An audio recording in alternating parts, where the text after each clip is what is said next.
कहते हैं भानगढ़ का किला दिन में जितना सुंदर लगता है रात में उतना ही खतरनाक बन जाता है।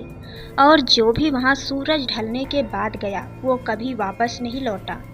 आज की कहानी है उन तीन दोस्तों की जिन्होंने अपनी जिज्ञास में वो गलती कर दी जो जिंदगी की आखिरी गलती साबित हुई।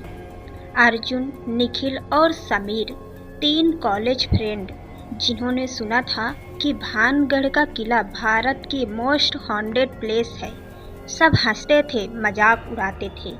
एक दिन उन्होंने तय किया आज रात भानगढ़ चलेंगे और साबित करेंगे कि भूत प्रेत कुछ नहीं होते। सबके मोबाइल में कैमरे, टॉर्च और एक ब्लैक कैमरा था। वो लोग शाम को जयपुर से निकले और जब भानगढ़ पहुँचे सूरज ढल चुका था। गेट पर चौकीदार ने उन्हें रोका। साहब, सूर्यास्त के बाद अंदर जाना मना है। जो जाते हैं लौटकर नहीं आते। लेकिन तीनों ने हंसते हुए कहा, अरे बाबा, डरने की जरूरत नहीं है। और वो अंदर चले गए। अंदर घुसते ही हवा का तापमान कुछ अजीब था। ठंडक नहीं बल्कि एक बोझ जैसा एहसास। दीवारों पर चमगादड़ें चिपकी थी और हर कोने में किसी के कदमों की गूंज सुनाई दे रही थी। समीर कैमरे में रिकॉर्ड कर रहा था। गाइस देखो, ये जगह बिल्कुल डरावनी नहीं है। तभी अचानक कैमरे की स्क्रीन ब्लैक हो गई और एक अजीब सी फुसफुसाहट आई। कौन आया मेरी सीमा में? अर्जुन ने कहा। समीर, वो कौन बोला? पर समीर बोला, मैं तो कुछ नहीं बोला।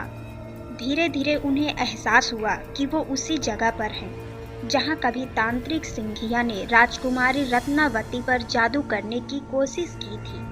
कहते हैं जब वो मरा तो उसने श्राप दिया, भानगढ़ कभी आबाद नहीं होगा। अचानक हवा तेज हुई और दीवारों पर परछाइयां हिलने लगी। कैमरे ने खुद ब खुद जूम करना शुरू किया और स्क्रीन पर एक काली परछाई दिखाई दी, बिल्कुल इंसान जैसी, लेकिन चेहरा नहीं था। निखिल ने चिल्लाया, भागो यहाँ से।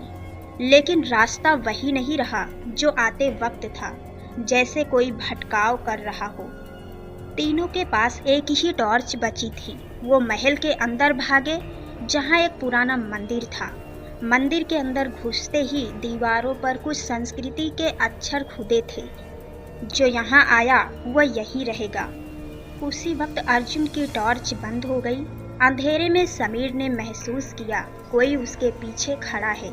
उसने मुड़कर देखा, वही राजकुमारी का साया लंबे बालों के साथ हवा में तैरता हुआ खाली आंखों से देख रहा था।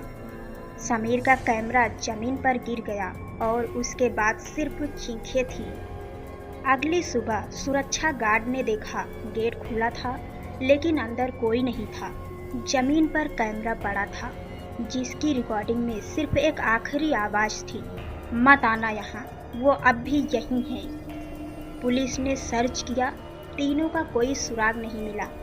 लेकिन हर अमावस की रात किले की दीवारों से तीनों की हंसी और चीखें एक साथ सुनाई देती हैं। लोग आज भी कहते हैं भानगढ़ में अगर कोई सूरज ढलने के बाद जाता है तो वो इतिहास का हिस्सा बन जाता है। और अगर आप कभी भानगढ़ जाएं तो ध्यान रखिएगा, किसी टूटे हुए दीवार के पीछे एक कैमरा अब भी पड़ा है जो रिकॉर्ड करता है हर आखिरी रात की कहानी।